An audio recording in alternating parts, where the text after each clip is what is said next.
Hi guys, for this video is magluluto tayo ng dinakdakan na tokwa. So bali apat na malaking hiwain guys, then hiniway ko na siya ng pa-cubes para madaling prito.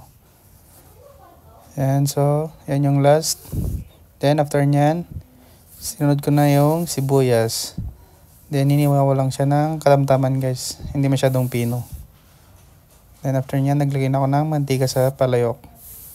Then hintayin lang natin 1 minute. After nyan, nilagay ko na yung tokwa. Then hintayin lang natin mag golden brown. Yan. And nag-ready na ako ng lagayan dyan guys. So yun, bali haluluin muna natin guys para mapantay yung pagkaprito niya. After nyan, malapit na mag golden brown. So hanguin na natin guys, yan yung first batch na niluto ko. Yan, bali nakuha ko na. Then after yan, nilagay ko na yung second batch. Then hindi ko na tinapos yung video niyang second batch.